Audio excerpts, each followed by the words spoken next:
بسم اللہ الرحمن الرحیم۔ اسلامک ہسٹری سینٹر کے ویورز السلام علیکم۔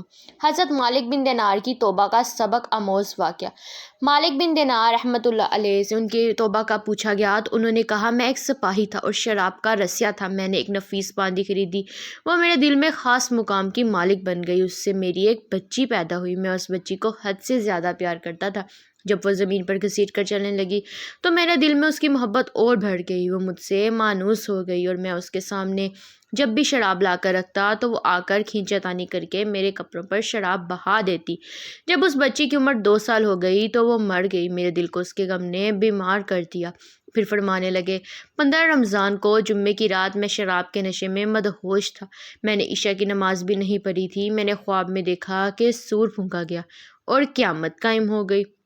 مردے قبروں سے اٹھائے گئے اور تمام مخلوق کو جمع کیا گیا، جن میں بھی تھا۔ میں نے اپنے پیچھے آہٹ سنی، مڑ کر دیکھا تو ایک بہت بڑا استہ ہے، کالے رنگ کا، آنکھیں نیلی ہیں، منہ کھولے میری طرف دوڑا آ رہا ہے۔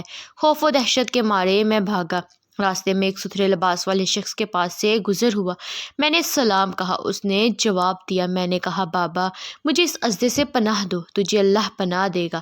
وہ بوڑھا رونے لگا اور کہا، میں کمزور اور ضعیف ہوں اور یہ اژدھا زبردست ہے، یہ میرے بس میں نہیں۔ آگے چلو اور بھاگو، شاید اللہ تیری نجات کی کوئی اور صورت بنا دے۔ میں آگے بھاگنے لگا اور ایک بلند جگہ پر چڑھ گیا۔ ادھر میں نے جہنم کے طبقات کو جھانک کر دیکھا، ان کی ہولناکیاں دیکھیں۔ قریب تھا کہ اژدھے کے خوف سے میں گر جاتا۔ مجھے کسی نے آواز دے کر کہا، یہاں سے آگے جاؤ، تم یہاں کے رہنے والے نہیں ہو۔ میں اس کی بات سے مطمئن ہو گیا اور وہاں سے واپس لوٹا تو اژدھا میرے پیچھے تھا۔ میں پھر دوبارہ اس بوڑھے کے پاس آیا اور کہا، بابا میں نے آپ سے درخواست کی کہ اس اژدھے سے میری جان چھڑاؤ، آپ نے کچھ نہیں کیا۔ وہ بوڑھا رونے لگا اور کہا، میں ناتواں ہوں، البتہ تم اس پہاڑ کے پاس جاؤ جہاں مسلمانوں کی امانتیں ہیں، اگر کوئی تمہاری امانت ہوگی تو وہ تمہاری مدد کرے گی۔ میں نے دیکھا چاندی کا ایک گول پہاڑ ہے اور اس میں جگہ جگہ سوراخ اور روشن دان ہیں اور پردے لٹکے ہوئے ہیں۔ ہر روشن دان پر سونے کے دوپٹے ہیں اور ان کے قبضے یاقوت کے ہیں اور آرائش موتیوں کی۔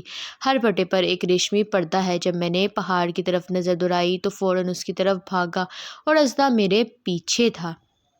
جب میں پہاڑ کے قریب پہنچا تو ایک فرشتے نے آواز دی، پردے ہٹاؤ، دروازہ کھول دو اور سیدھے کھڑے ہو جاؤ۔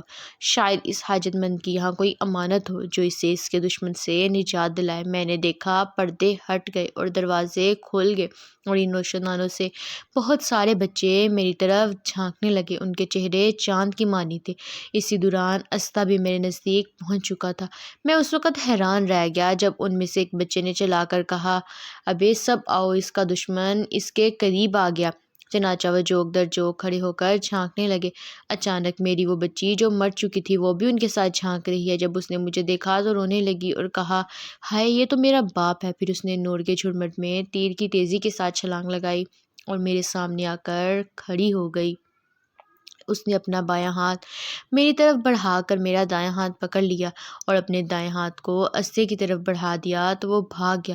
پھر اس نے مجھے بٹھایا اور میری گود میں بیٹھ کے اور اپنے دائیں ہاتھ سے میری داڑھی پکڑ کر کہا، اے ابا جان، کیا مومنوں کے لیے وہ وقت نہیں آیا کہ ان کے دل اللہ کے ذکر کے لیے جھک جائیں؟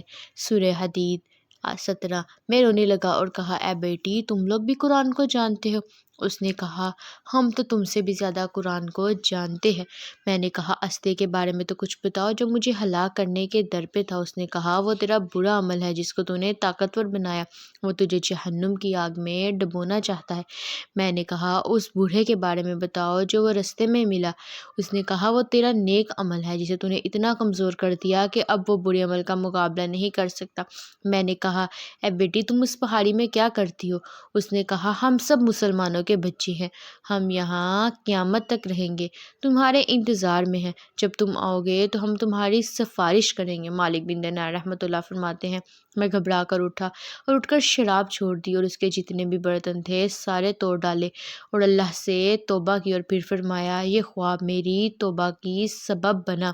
حاصل معلوم ہوا کہ اولاد اگر بچپن میں فوت ہو جائے تو مایوس نہیں ہونا چاہیے، بلکہ اللہ کی مرضی پر راضی رہنا چاہیے، کیونکہ یہی نابالغ اولاد آخرت میں کام آنے والی ہے، جیسا کہ اس واقعے سے سبق ملتا ہے۔ اللہ تعالی ہم سب کو عمل کرنے کی توفیق عطا فرمائے، آمین یا رب العالمین۔ ویڈیو اچھی لگی تو لائک اور کمنٹ ضرور کیجیے۔